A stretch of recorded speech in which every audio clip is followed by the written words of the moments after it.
shocking acts of terrorism, soaring crime rates, and increasing incidences of violence are propounded by film, media, and government reports alike, create strong public sympathy and support for harsh tactics and surveillance techniques, until individuals are monitored to a level more befitting a totalitarian state.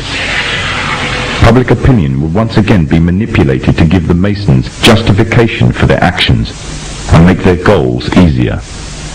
The means of monitoring the masses and storing all personal information on individuals in society on a massive mega database are already underway.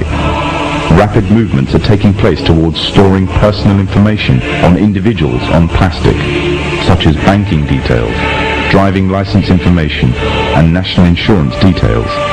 Currently, these details are stored on separate cards, but plans are well underway to merge all the information onto one identity card. The consequence would be complete monitoring of all purchases and transactions and personal details of an individual at the touch of a button. In 1992, the Vice-Chancellor of the British Supreme Court, Nicholas Brown Wilkinson, told the High Court that if the information obtained by the police, the Inland Revenue, the social services, the health service and other agencies were to be gathered together in one file, the freedom of the individual would be greatly at risk. The Freemasons, through the governments controlled by them, already have access to a vast array of information about you.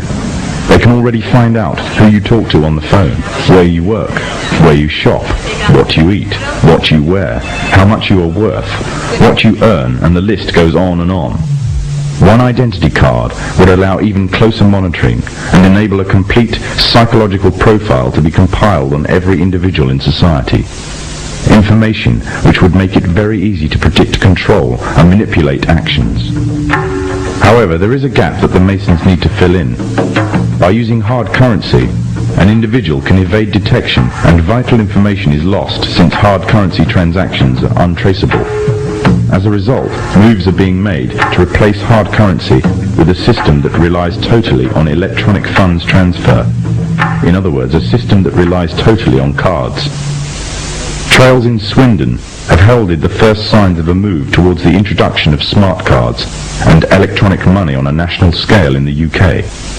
The Mondex scheme is pioneered by NatWest and Midland Banks and British Telecom. Inside a smart card is a microchip which calculates every single transaction, not only financial transactions, but records every single thing for which it is used. It can serve as a credit card, a building society passbook, library card, travel card, phone card, and quite possibly an identity card. Although an identity card would reveal much detail, it would not be able to locate any one person precisely at any given instant time. This would require some sort of tracking device that could be put on and detected wherever that person may be on the globe.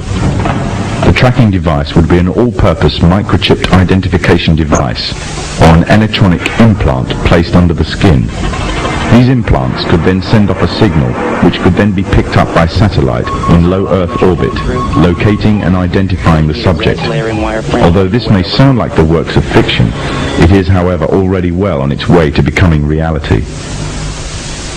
There are already approximately 48 global positioning satellites in orbit that are in use by the United States and her allies. These satellites can act upon incoming signals and pass down accurate information to the source of the signal about its location.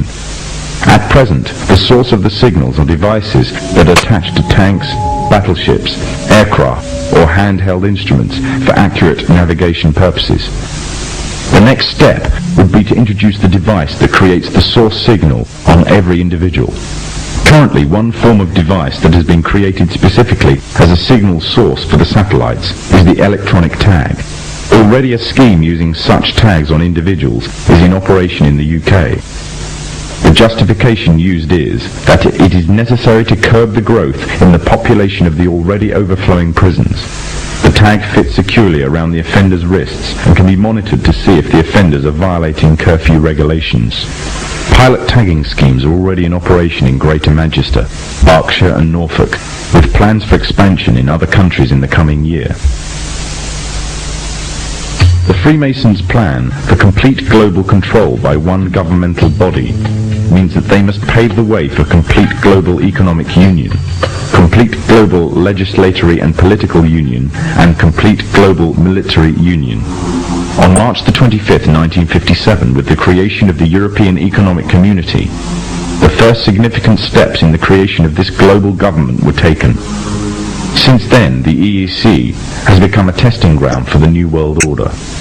With the basic tenets of freedom of movement between member states already established, goods and people can move relatively freely within this one superstate. The plans are already underway for the establishment of complete monetary union, and the powers of the governmental body of Europe are growing every day, paving the way for complete political and legislatory union. All this will mean that eventually, in the superstate of the European Economic Community, there will be one currency, one economy, and one government. And the government would most certainly be a Masonic government. The three most important players of the European community are Britain, France, and Germany. Britain and France have long been Masonically controlled nations. During World War II, Germany was completely annexed by Britain and France, along with the United States, another Masonic nation, and the Soviet Union.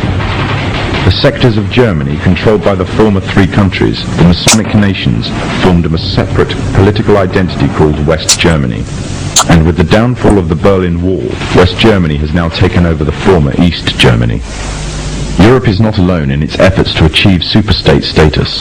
America and Mexico are currently the only two members of NAFTA, the North American Free Trade Agreement. However, the nations of the South are increasingly being pursued to join. With Masonic superstates in both Europe and America firmly established, global union would be a logical and easy progression. However, there is another problem that the Masons need to contend with if they are to be the masters of this global union. By the 1970s, it was becoming increasingly clear that the population of Europe and White America was rapidly declining. Unless something was done, the expanding size of the population of third world nations would pose a serious threat to national security of Masonically controlled countries. Western consumer power and productivity would reduce, and as a result, they would be completely dependent on that of the third world population. Somehow the gap between Western population and third world population had to be a bridge to restore Western supremacy, or more precisely, Masonic supremacy, at a global scale.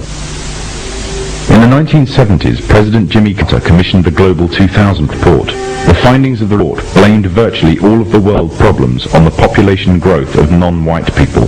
The report went on as far as recommending the elimination of at least 2 billion people in third world nations off the face of the earth by the year 2000 in order to restore Western supremacy. Interestingly enough, also in the 70s, the AIDS epidemic broke out, claiming huge amounts of life in third world nations, as well as amongst the growing black and Hispanic population of America. It was said that the virus originated from green monkeys in Africa and was later passed on to the local population through either acts of bestiality or through consuming them as food. From there on, AIDS spread like wildfire across the African continent and later on to the rest of the world, claiming millions of lives. However, the story was just a smokescreen. On June the 2nd, 1988, the Los Angeles Times published an article refuting the idea that the human AIDS virus originated from green monkeys. It uncovered evidence that the DNA composition of AIDS was totally inconsistent with that of green monkeys. In fact, it could be proven that the AIDS virus could not be found anywhere in nature and could only have ever survived in the human biological system. If the virus did not exist anywhere in nature, the question is raised as to where exactly the virus all of a sudden stemmed from. On July the 4th, 1984, the New Delhi newspaper in India called The Patriot published an article making the first detailed charges of AIDS as being a counter-biological warfare agent. An anonymous American anthropologist was quoted claiming that AIDS was genetically engineered at the U.S. Army's Biological Warfare Laboratory at Fort Detrick near Frederick, Maryland. Then on October the 30th, 1985, the Soviet journal Literaturia Gazeta repeated the charges made by the Indian newspaper, making it an international controversy.